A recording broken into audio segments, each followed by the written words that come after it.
27টি অভিন্ন পারদবিন্দু প্রত্যেকটিকে 10 ভোল্ট বিভাগে আয়িত করা হলো। পারদবিন্দুগুলি পরস্পর সংযুক্ত হয়ে সৃষ্ট বড় বিন্দুটি বিভব কত হবে? তো দেখো এখানে ছোট ছোট কটা আছে, 27টা আছে। ঠিক আছে, 27টা আর রাখতে পারছি না। তো এখানে আমরা তার ব্যাসার্ধ ধরে নিচ্ছি কত? ব্যাসার্ধ ধরে নিচ্ছি তোমার স্মল আর। এরকম কটা আছে? 27টি। তাহলে 27টি মিলে তৈরি হচ্ছে তোমার একটা বড় বড় পারদের বিন্দু, যার ব্যাসার্ধ আমরা ধরে নিচ্ছি কত? Capital R. তাহলে নিশ্চয়ই কি হবে? এখানে 27টি 27টি মিলে এটা তৈরি হচ্ছে। তাহলে 27 ইন্টু এর আয়তনটা কত হবে? 4/3 পাই আর কিউব সমান কত হবে? 4/3 পাই ক্যাপিটাল আর কিউব। ঠিক আছে, তাহলে এখান থেকে আমরা 4/3 পাই কেটে যাবে। এটা হয়ে যাবে তোমার কত? 3r সমান হবে ক্যাপিটাল আর। ঠিক আছে, এবার এখানে প্রত্যেকটা বিভব বলে দিয়েছে কত? 10 ভোল্ট। এ 10 ভোল্ট, এ 10 ভোল্ট, এটাও 10 ভোল্ট। তাহলে এখানে কিউটা কত হবে? আধানটা কত হবে? তাহলে ছোট গোলকের আধানটা কত হবে? তাহলে সি ইকুয়ালস টু এখানে যদি আর হয়, ঠিক আছে, সি ইকুয়ালস টু আর, তাহলে ছোট গোলকের ছোট পারদ বিন্দুর ধারকত্ব কত হচ্ছে? সি ইকুয়ালস টু হচ্ছে স্মল আর, ধারকত্ব। বিভব বলে দিয়েছে কত? বিভব বলে দিয়েছে তোমার ভি, সেটা কত বলে দিয়েছে? 10 ভোল্ট, স্মল ভি। ভোল্টকে আমরা কি করব? ভোল্টকে আমরা ইএসইউ ভোল্টে কনভার্ট করে দেবো। 10 ইন্টু 1/300 ইএসইউ ভোল্ট, তাই তো? এটাই হবে তো? 1 ভোল্ট সমান কত হয়? 1/300 ইএসইউ ভোল্ট হয়। তাহলে এটা হয়ে যাবে কত?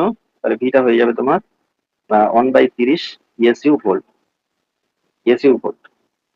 তাহলে কিউ ইকুয়ালস টু কত হবে? কিউ ইকুয়ালস টু হবে সিবি। সিটা কত হচ্ছে? আর, আর ভিটা কত হচ্ছে? 1/30।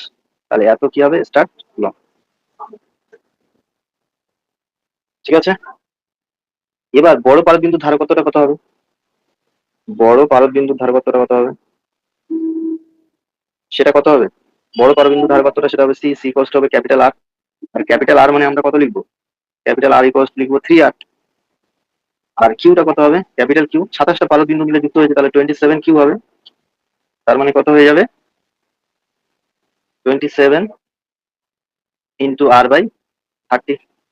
এত স্টার্ট করলাম হবে। তাহলে বিভবটা কত হবে? ভি ইকুয়ালস টু কত হবে?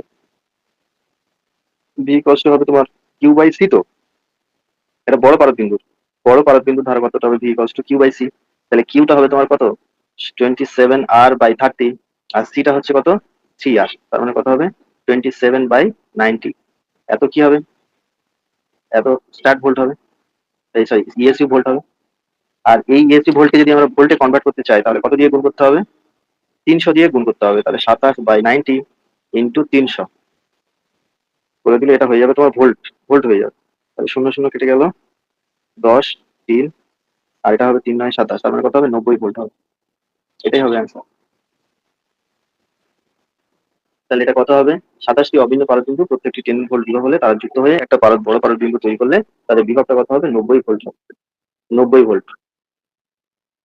দেখে নাও।